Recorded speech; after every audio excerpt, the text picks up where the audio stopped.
System Thinking First Video. In this video, we are going to talk about what is system, defining characteristic of system, beer game, what is system thinking, the principles of system thinking as a perspective. System is a group of interacting, interrelated, or interdependent components that form a complex and unified whole. System component can be tangible or intangible. Tangible can be something that you can touch, like the various parts that make up a phone, such as keypad, casing, battery, and so on. Intangible can be relationship, policies, information flows, and feelings. Here is the example of interdependent system within interdependent system. In an institution setting, for example, a university, it's a system made up of people such as lecturer, head of school, student, and staff. The equipment can be referred to classroom facilities, and the processes can be referred to learning process. Here is the deal. Lecturers teach their students so well, and the lessons are delivered so well. Then the students learn something new and become a good student. If the university produces qualified students, it will increase the reputation of the university. Then the sales of the number of new students recruitment will increase as well.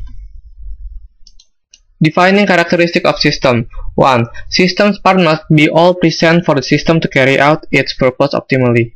For example, we can't take away the battery of BlackBerry as its component, otherwise it can't be called as a system. Because when you can take away components away from something without affecting its functioning and its relationship, then you have just a collection. 2. A system part must be arranged in a specific way for the system to carry out its purpose. The components must be assigned or set in an order.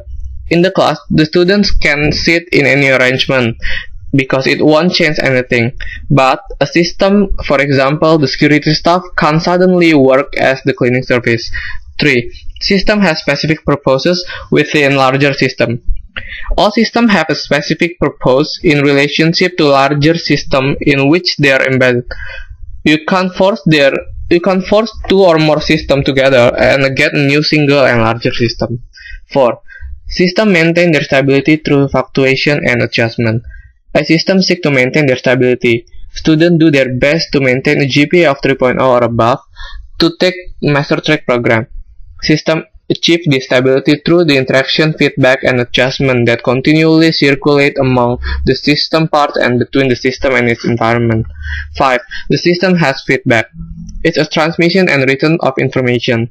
When you are up for an exam and you don't prepare studying very well, you will receive something in your mind that you won't be getting a good score, and next time you will study harder.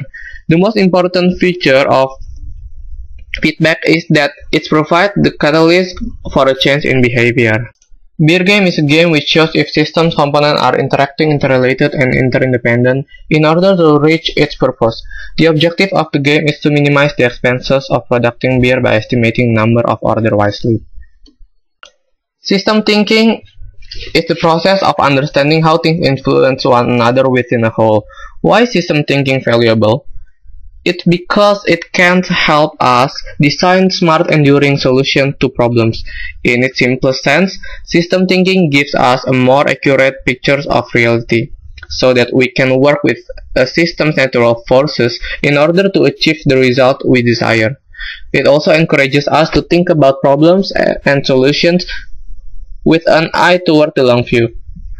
Finally, system thinking is founded on some basic universal principles that we will begin to detect in all arenas of life once we learn to recognize them. System thinking as a perspective. Event. We live in an event-focused society. Machines break down or walls are eaten by termites. We tend to focus on events rather than think about their causes or how they fit into a larger pattern.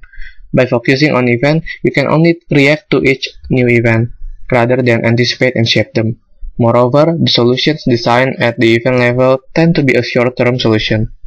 Patterns are changes in event over time, where structure is a deeper level of understanding what caused an event to occur and design a solution for a long life. For example, your house is being robbed. Then you call the police. It's for event level. The police will chase the robber, but it doesn't change anything. The robber can be robbed at the same house later on. How would you anticipate the robbery at patterns level? You would begin researching how the robber robbed your house, from where, what do they look for. However, your actions haven't done anything to reduce the robbery possibility. To address the problem at this level, you need to think about the structure. You may hire security staff, install CCTV camera or security camera, or install the burglar alarm. The principles of system thinking: the big picture, long-term, short-term, dynamic, complex, and interdependent, measurable versus non-measurable data, and we have to remember we all are all part of the system.